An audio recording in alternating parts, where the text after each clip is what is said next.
राष्ट्रवादी काँग्रेस पार्टीचे राष्ट्रीय अध्यक्ष तथा महाराष्ट्र राज्याचे उपमुख्यमंत्री अजित पवार आणि प्रदेशाध्यक्ष तथा खासदार सुनील तटकरे यांच्या वाढदिवसाचे औचित्य साधून नुकतेच इच्छा भगवंताची बहुउद्देशीय सामाजिक संस्था, माजी नगरसेवक नागेश गायकवाड आणि किसन जाधव मित्र परिवाराच्या वतीने जिल्हास्तरीय निवड चाचणी व अजिंक्यपद कबड्डी स्पर्धेचे आयोजन करण्यात आले होते। या स्पर्धेमध्ये 900 खेळाडूंनी सहभाग नोंदविला होता। या स्पर्धेचे पारितोषिक वितरण सोहळा मोठ्या थाटामाटात संपन्न झाले।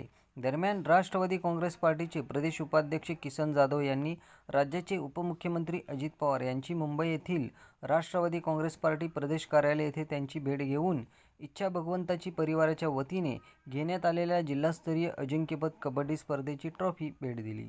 या प्रसंगी प्रदेश युवक सरचिटणीस चेतन नागेश गायकवाड, माणिक कांबळे, आनंद गाडेकर, प्रथमेश पवार आदींची उपस्थिती होती। इच्छा भगवंताची बहुउद्देशीय सामाजिक संस्था व किसन जाधव यांचे सामाजिक क्षेत्राबरोबर राजकीय कारकीर्द कौतुकास्पद असून जिल्हास्तर, राज्यस्तरीय आणि आंतरराष्ट्रीय स्तरावरील खेळाडू तयार व्हावेत या उद्देशाने आपल्या वाढदिवसानिमित्त कबड्डी स्पर्धेचे आयोजन करण्यात आले।